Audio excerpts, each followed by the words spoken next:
So black fatigue, man, we've all heard this term, coined by Mary Frances Winters in 2020. This is the extreme, intergenerational, mental, physical, and emotional exhaustion black people experience from dealing with constant, daily, systemic racism. It results in deep, lasting health issues, trauma, and frustration, compounded by the effort of communicating these experiences to often disbelieving white individuals. As of today, though, this term doesn't stand for this, and I feel like we should claim it back. Now it means that people are tired of black people, which is extremely ironic. What do y'all have to be tired of? I have never seen a group of black people hunt down a innocent white male and lynch him because he whistled at a black woman. I've never seen a group of black men and women hunt down a pregnant woman and lynch her, cut her baby out in open because she was white. So even the fact of me just hearing a white person say I got black fatigue is mind-blowing. And this all feeds into respectability politics, which I hate. It just makes no sense. Back in the 1950s, the 60s, the 40s, the 30s, black people were on their best behavior. They dressed up in suits, they were respectful, and they did everything pretty much by the book. But guess what? Black people got lynched at high rates still, right? You know what I'm saying? Even when we were on our best behaviors, it didn't matter. But anyway, man, I'm gonna be showing y'all some real black fatigue today. I came across this video of this black child expressing his black fatigue, bro, and it was heartbreaking. Good evening, members of the school board. My name is Jefferson McClellan. My address is on file with the clerk, and I am an 8th grader at Gainesville Middle. Tonight I want to talk about a serious issue at my school. Monkey. The only game a white person can beat a black person at is hangman.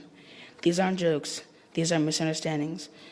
These are racial slurs said directly to me by other students. Sorry to pause, bro, but I get messages on the daily of a lot of younger middle schoolers, high schoolers telling me that they tired of their white friends making racial jokes. You know what I'm saying? It's getting to them. And that is why I be telling y'all all that, letting your white friends say the N-word, letting any non-black person say the N-word around you, letting these racist jokes pass so often. It ends up to things like this. I have reported this harassment before. Nothing seems to happen, and it keeps happening. Recently, after being told, shut up, I reacted. I hit another student for that. The school acted quickly. I was suspended for 3 days. I'm not standing here saying what I did was right. I'm here asking why. Why, when racism is directed at me, the response is slow or silent.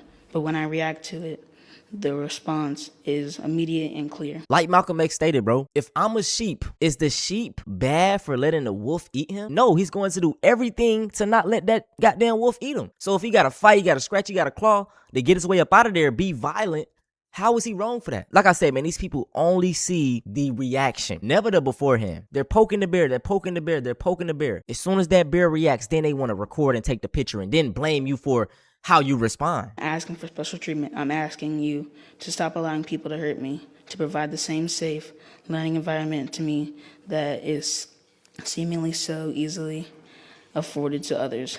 When racism goes unchecked, it says that it's acceptable. Y'all, this is the thing too. I'm sorry to keep pausing. What you gotta realize now is people will call you sensitive. I get this a lot. People say I'm race obsessed. And I'm not gonna lie, it used to bother me, but I am race obsessed. I've been doing so much reading, so much research, and just looking into things, and you will realize that race is rooted into everything. I live in a neighborhood like with the HOA. Do y'all know why HOA started? Because of racism. Do y'all know why America doesn't have universal health care? It's because of racism. Terms such as master bedroom, slavery, mother effer, slavery, racism, even just bringing up like everyday phrases or terms that we use. Black list, white list. Black list bad, white list good, light, dark. The light is always referred to as good, dark. Like, you know what I'm saying? It's subliminal things that you don't catch until you look into it. Everything is rooted in racism. Everything is rooted into race. And I don't bring these things up to try to keep people a victim. I hate when they use that narrative. No, it's just about having awareness. And it teaches students like me that we're expected to deal with it because the school won't. I know racism exists, and I know I will probably deal with it again and for the rest of my life. I didn't expect to have to deal with it already. I'm 13 years old. I would like to be a kid just a little bit longer. I am not bad. I am not threatening. I am not aggressive. I am not lesser. I am just a kid who wants to go to school and feel safe. This shouldn't keep happening to me nor anyone else. I want to say this too to all my parents, bro. A lot of times we may think that having our kid in these better all-white schools is the best for them when actually it isn't. You'll either have two options. This young man who fights back against it and is having black fatigue, or you might have a kid that turned out like a raccoon, okay? He doesn't know his history. He doesn't fight back. He's, you know what I'm saying? He's one of the good ones, the pick-me's. Bro, I'm not racist, dude. My stepdad's black, bro. Bro, dude, that's all you eating? No, like, fried chicken or, like, watermelon or anything? No, I'm just playing. I'm just fucking with you, bro. I'm just busting your balls. Bro, dude, how does it feel being black, bro? Like, I feel like y'all are just so different from everybody else, bro. Maybe jokes, bro, but these are like the microaggressions. Bro, Steve, what if your daughter brought home a black guy, bro? What the f***? You can't believe that shit? Bro, I can't even think about that, bro. Bro, Alyssa cheated on me with a... Truly though, they end up thinking you one of the good ones. I'm not saying you shouldn't have white friends, but when I see groups of friends and it's like one black dude and it's all, I be like, nigga, what are you doing?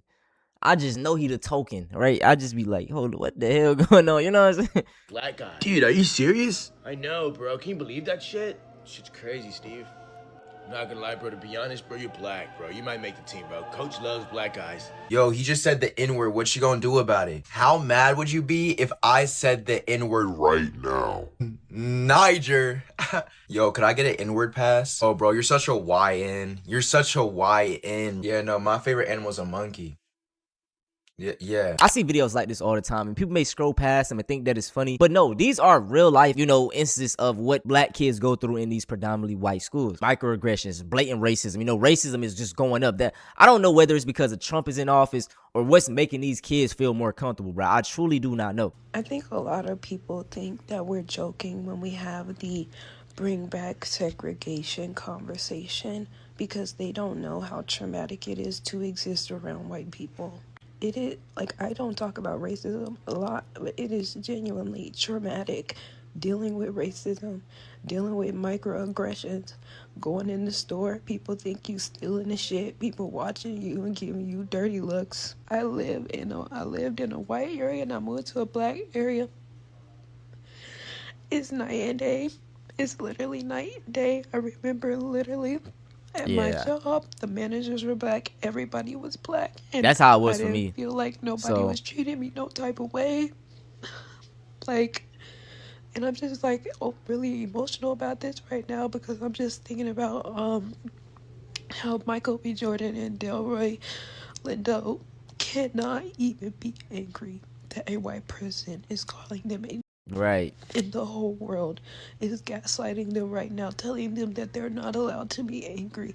And it's just exhausting. Literally. As a black that person. whole situation is so exhausting, y'all. Somebody disrespect you, oh, he got a disability, get over it. It's like, damn, bro, we can't even be a human. We can't even feel emotions. We can't, you know what I'm saying, bro? They don't look at us as humans, bro. They don't. Look at this photograph. White men standing, arms raised, smiling. They look victorious, relieved, almost celebratory. Behind them, a packed courtroom, right here in Greenville, South Carolina, at that building. Men in suits, women leaning forward, faces lit with something between curiosity and satisfaction. This isn't a campaign rally. It's 1947, and these men are about to be acquitted of a lynching. In 1947, Willie Earl, a young black man, was accused of stabbing a white cab driver. There was no trial, no evidence presented, no cross-examination, no waiting. A group of white men, many of them taxi drivers, went to the jail, got Willie Earl out, drove him to the county line, and lynched him. White men were charged. At the time, that was unprecedented in the South. It was a moment where many people saw that there was going to be change. The trial lasted for days. The jury deliberated for hours. And then, not guilty for every single defendant. This photo captures the aftermath of that verdict. The men were allowed to sit with their families during the entire trial. Even avid segregationists like Strom Thurmond, who was the governor at the time, were surprised by the verdict. 1946 wasn't that long ago, y'all. Their kids run this world right now. You know what I'm saying? So the grandkids at least, right? So shit, bro. Okay, this right here is crazy, y'all. A Mississippi man was found dead after telling his mother he was being chased by a group of white supremacists while yelling slurs. Mississippi police said there was no foul play. This was in 2023, but I just found out about this. But black man was found decapitated in Mississippi. This what is going on, bro? The family of a black man whose dismembered body was found in Mississippi a month after he disappeared last year is now calling for a federal investigation. Rasheem Carter, 25, of Fayette, Mississippi, was last seen October 2nd, 2022 at a Super 8 motel in Laurel. According to his family, the day before Carter vanished, he sought help from police after telling his mother that 3 truckloads of white guys were trying to kill him. Police did not help him. He asked for help, but they did not help him, Tiffany said. On November 2nd, 2022, remains confirmed to be Carter's were found in a woody area of Taylor's, which is 25 miles away from where he was reported last seen. The statement said that authorities had no reason to believe foul play was involved. In an attempt to figure out what happened to her, Tiffany sought the help of civil rights attorney Ben Crump, who shared additional information this week about Carter's death after obtaining an independent autopsy. The autopsy findings, Crump says, suggest that Carter was murdered, calling it not a natural death. His head was severed from his body, Crump told reporters Monday per WLBT. His vertebrae, his spinal cord, was in another spot from... They discovered a way from his severed head. They have recently found remains that they believe are also Rasheem Carter at another port of where he went missing. This is crazy, man. Look, all my folks, my black folks, bro, stay on y'all P's and Q's. I'm gonna leave all of the videos in the description, man, and especially that middle schooler story. I'm gonna try to find out that young man's information, see what was really happening in that school, bro. That's just heartbreaking, man. Like I said, that's the reason I started these channels, bro. To give black people a safe space and to tell y'all, to tell what's going on. Because in 2026, us bringing this up, like I said, people say I'm race obsessed. Oh, you make you this, you that. I just can't sit back and be one of the good ones. I don't care to be patted on the head by a white, like, I don't know, bro. The shit never sat right with me, and I'm gonna use my platform now to speak out against it at any, any level. But look, man, that's it for this video. If y'all want to see something similar to this, go check out, man, these folks getting bold, bro, because they really is.